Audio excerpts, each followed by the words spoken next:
Dear students, BSR Hindi literature YouTube channel पर professor Siyaram Meena की ओर से आप सभी का स्वागत। BA part third Hindi literature first paper में जो छायावादी साहित्यकार हैं प्रकृति के सुकुमार कवि सुमित्रानंद पंत, उनकी जो कविता है प्रथम रश्मि वो आपके पाठ्यक्रम पर है। आज के वीडियो में मैं आपके समक्ष प्रथम रश्मि कविता पर बात करूंगा। ये प्रथम रश्मि क्या है? प्रथम मानी पहली और रश्मि मानी किरण। जैसा कि मैंने आपको कहा था, परिचय में बतलाया था कि जो सुमित्रानंद पंत जी हैं वो प्रकृति के सुकुमार कवि हैं। प्रकृति की उन्होंने बहुत ही कोमलतम और मधुरतम भावों की अभिव्यक्ति की है, इसीलिए वो प्रकृति के सुकुमार कवि कहलाते हैं। तो ये भी प्रकृति प्रदत्ति है।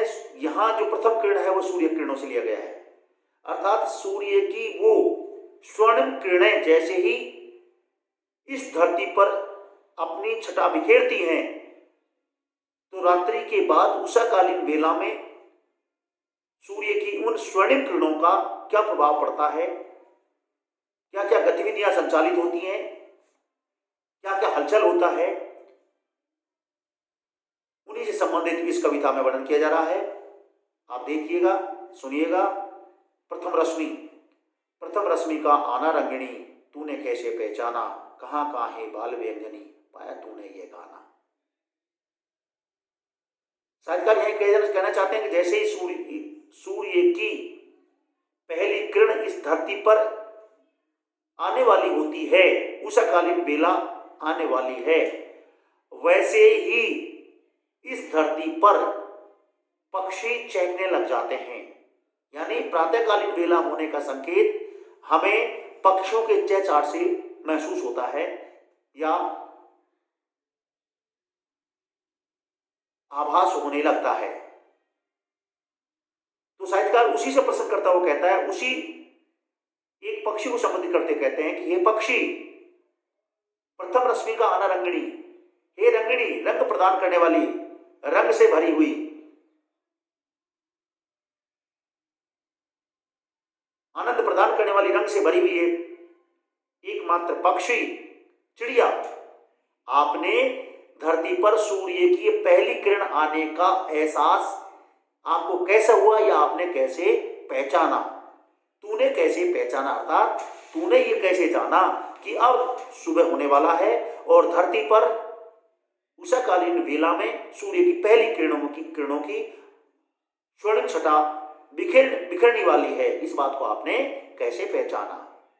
कहाँ कहाँ हे बाल व्यंजनी, हे बाल व्यंजनी, ये छोटी सी पक्षी, मैं आपसे प्रश्न करते कहता हूं कि आपने ये कहां से ऐसी बातें सीखी, कैसे आपने ज्ञान प्राप्त किया, आपको कैसे एहसास हुआ कि अब जब आदमियों को पता नहीं चलता है, जो तो बुद्धिजीवी है वही आजकल तो अलार्म भर के सोते हैं, अलार्म के माध्यम से मान लो जागते हैं, लेकिन जो पक्षी है वो चहकना प्रारंभ कर देते हैं कि अब प्रातःकाल होने वाला है और सूर्य की पहली किरण धरती पर आने वाली है।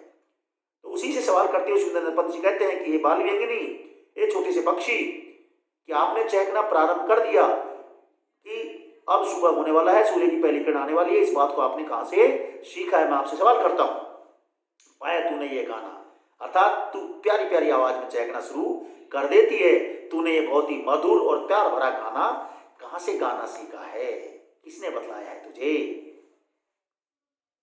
सोई थी तू स्वप्न नीड़ में, उसी छोटी सी चिड़िया से, छोटे से पक्षी से प्रसन्न करते हुए सुमित्रानंद पंत जी कहते हैं कि हे बाल व्यंजनी, मैं तेरे से कहना चाहूंगा कि जिस प्रकार से इस धरती पर रात्रिकालीन वेला में सारे प्राणी सो जाते हैं, उसी प्रकार से तू भी मीठे मीठे सपनों के साथ अपने स्वयं के घोंसलों में सो रही थी।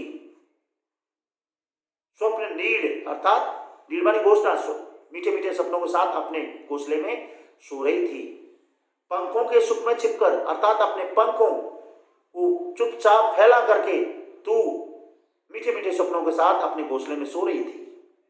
ऊँग रहे थे घूम द्वार पर प्रहरी से जुगनू नाना, अर्थात उस समय प्रातःकालीन वेला आने वाली थी, उषाकालीन वेला आने वाली थी, उसी समय अर्थात जो आसमान में तारे थे वो टिमटिमा रहे थे।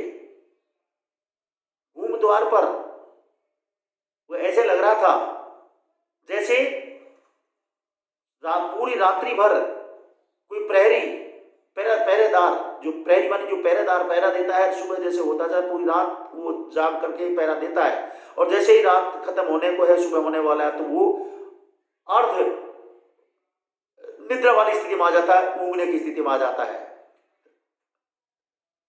और वो उसी प्रकार से नजर से प्रतीत हो रहा था जैसे एक उन्हें जैसे प्रहरी की तरह और साथ ही जुगनू की तरह, क्योंकि जुगनू है वो टिमटिमाते रहते हैं, कंप्लीट पूर्णतः वो प्रकाश नहीं करते हैं, थोड़ा थोड़ा प्रकाश करते हैं। उस स्थिति में, उस बेला में,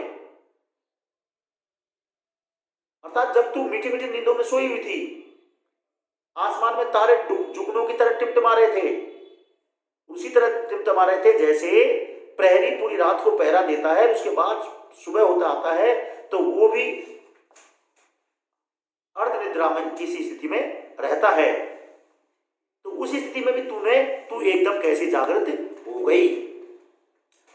शशि किरणों से उतर उतर कर, अर्थात चंद्रमा की किरणों से रात भर उतर उतर करके भूपर कामरूप नवचर इस धरती पर काम वासना के जो देव हैं, जो राक्षस हैं, वो उतर रहे थे, क्योंकि रात्रि में कामचरों का बोलबाला रहता है।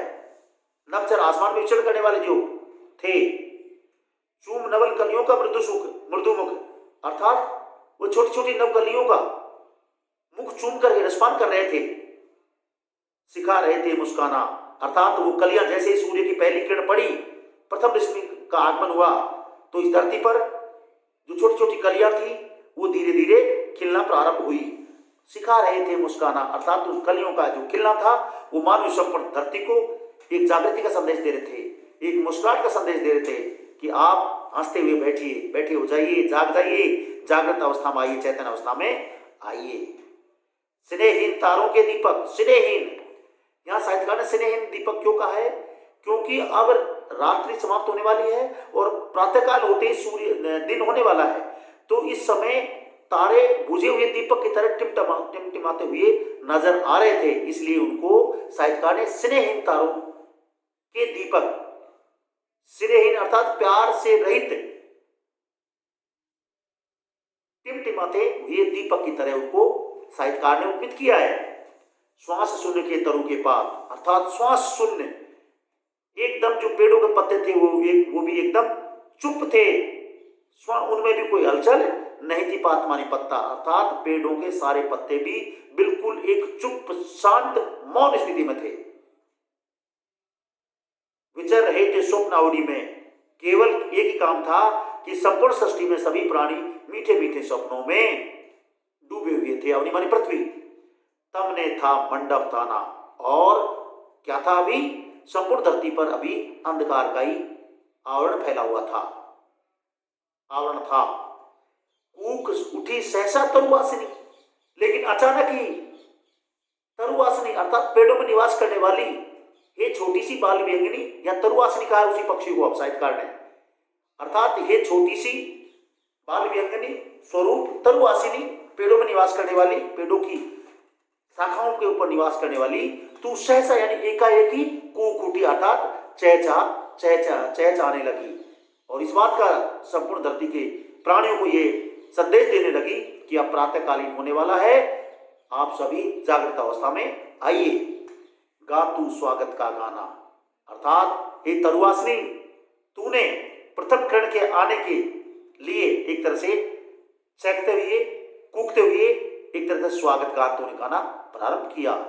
किसने तुझको अंतर्यामिनी बतलाया उस गाना? हे अंतर्यामिनी, यहां उस बाल व्यंगिनी को, उस तरुवासिनी को साहित्यकार ने अंतर्यामिनी के रूप में उपमित किया है।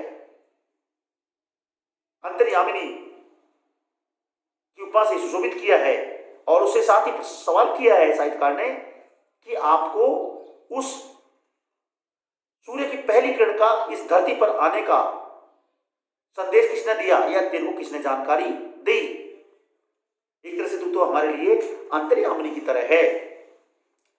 निकट निकल सृष्टि के अंधगर्भ से, छाया तन बहु छायाहीन, साहित्यकार आगे कहते हैं कि निकल सृष्टि के अंधगर्भ से, सृष्टि के अंधकार रूपी गर्भ से निकल करके, क्योंकि पूरी सृष्टि उस समय अंधकार के गर्त में दबी रहती है, तो साहित्यकार कहते हैं कि अंधकार के गर्त से निकल करके छाया तन बहु छायाहीन, अर्थात उस समय जो संपूर्ण तन थे, जो सारे शरीर थे, वो छायाहीन प्रतीत हो रहे थे। यानी भावार्थ निकला कि उस समय जब पूरी रात्रि में अंधकार रहता है, अंधेरा छाया रहता है, तो जिनका जो स्वरूप होता है वो स्वरूप, उस स्वरूप में कोई भी चीज, कोई भी आदमी, कोई प्राणी हमें नजर नहीं आता है, अर्थात वो भी छायाहीन नजर आते हैं, अपनी आकृतिहीन नजर आते हैं। चक्र रच रहे थे खल निश्चित, लेकिन उस रात्रिकालीन बेला में इस पृथ्वी पर विचरण करने वाले जो निशिचर से, जो राक्षस थे, वो विभिन्न प्रकार के चक्र रच रहे थे।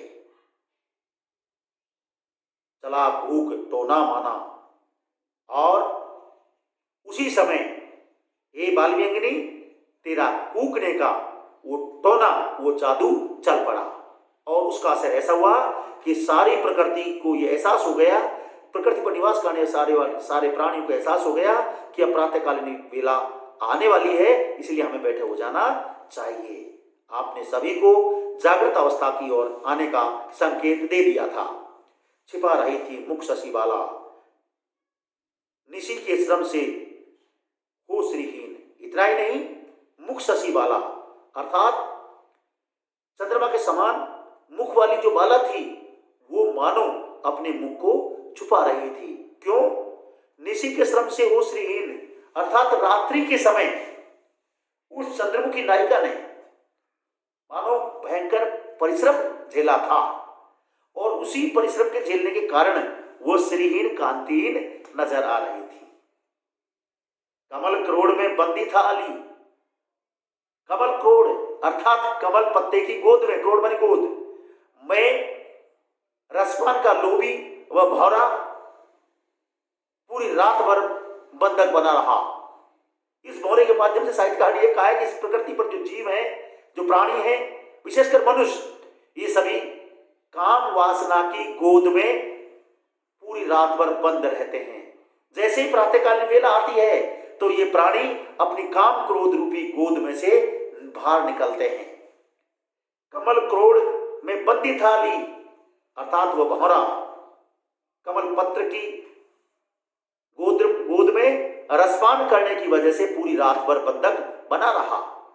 कोक शोक से दीवाना, और चकवा अपनी चकवी से मिलने के लिए बेताब हो रहा था, दीवाना था, हो रहा था। क्योंकि ऐसा कहते हैं कि चकवा और चकवी पक्षी हैं, वो दिन में मिलन करते हैं, वो दिन में मिलते हैं, और सारे जो जीव हैं वो रात को मिलना पसंद करते हैं। तो चकवा और चकवी एक दूसरे के मिलने के लिए बेताब हो रहे थे। चकवा अपनी चकवी से मिलने के लिए बहुत बुरी तरह से दीवाना बना जा रहा था।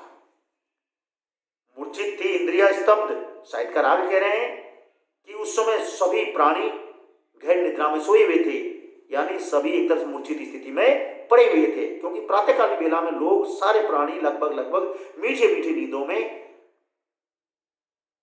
मूर्छित अवस्था में सोए रहते हैं। जड़ चेतन सब एकाकार, जिसको देखकर के ऐसा लग रहा था संपूर्ण सृष्टि के ऊपर जड़ और चेतन पदार्थों के बीच में एकमय स्थिति बनी हुई थी, कि भेद कर पाना संभव नहीं हो रहा था कि कौन चैतन्य अवस्था वाला है और कौन जड़ स्थिति वाला है। सब एक मेघ हुए पड़े थे। शून्य विश्व के उर में केवल, अर्थात शून्य रूपी, शून्य में संपूर्ण विश्व के हृदय में केवल मात्र सांसों का आना जाना, केवल उस शून्य में विश्व के हृदय में केवल हमें जो सुनाई पड़ रहा था, वो क्या सुनाई पड़ रहा था कि उन प्राणियों के श्वास के आने जाने की आवाज ही हमें मात्र सुनाई पड़ रही थी, और संपूर्ण सृष्टि में कोई आवाज हमें नजर नहीं आ रही थी। तूने ही पहले बहुदर्शिनी, ये बहुदर्शिनी, सबको दर्शन देने वाली, सबके दर्शन कराने वाली तरुवासिनी,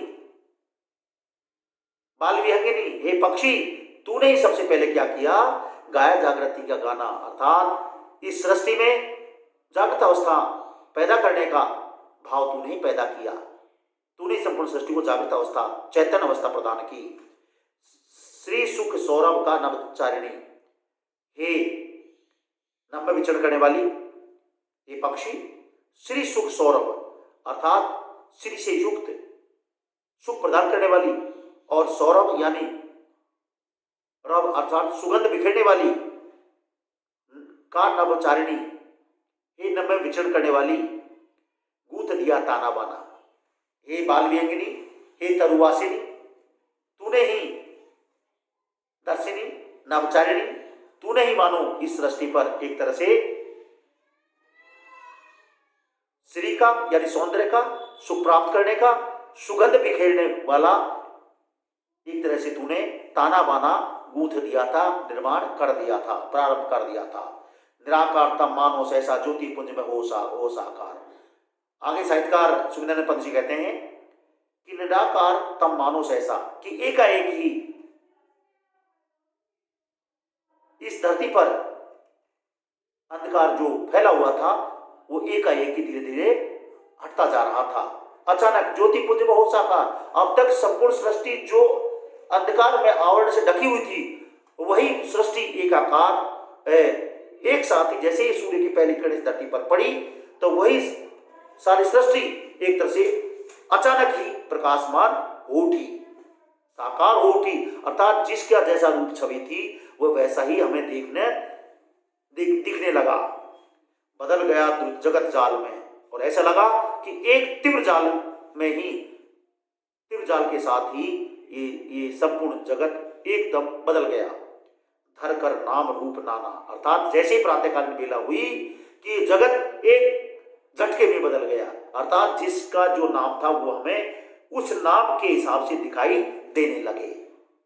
मान लो पेड़ तो पेड़ दिखाई दे रहा था, पत्थर तो पत्थर दिखाई दे रहा था, मकान है तो मकान दिखाई दे रहा था, जीव है तो जीव दिखाई दे रहा था।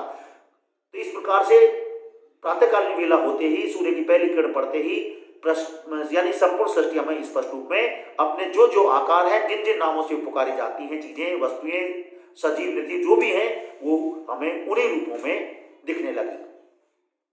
सिर उठे पुलकित हो द्रुमदल, इतना ही नहीं, आगे साहित्यकार कहते हैं कि पेड़ों की जो कोंपले थी, द्रुमन पेड़, जो पेड़ों के पत्तों की कोंपलों का जो दल है वो भी सिर उठा, वो भी एकदम कांप उठा। शुद्ध समीकरण हुआ अधीर, क्योंकि जो प्रातःकालीन वेला में जो ठंडी वो हल्की हल्की वायु बह रही थी वो भी एकदम इस स्थिति को देकर के अधीर हो गया, अर्थात वो भी अपना धैर्य खो बैठा। जल का हास कुसुम अधरों पर, आगे साहित्यकार कहता है कि जो फूलों के फूल रूपी होठों के ऊपर मानो एक तरह से मुस्कुराहट खिल उठी। चिल मोती का सा दाना, और ऐसा इसलिए कहा साहित्यकार ने जैसे सूर्य की पहली किरण पड़ती है तो प्रकृति के ऊपर विभिन्न प्रकार की जो वनस्पतियां हैं, वनस्पति के जो पत्ते हैं, उनके ऊपर जो ओस की बूंदों के जो दाने हैं, ओस की बूंदों के जो कण हैं, वो मोतियों के दानों के समान एक तरह से हिल उठे, चमक उठे, जो हमें बहुत ही मनोहारी प्रतीत हो रहे थे। तो यहां साहित्यकार ने उपलंकार का सहारा लिया है।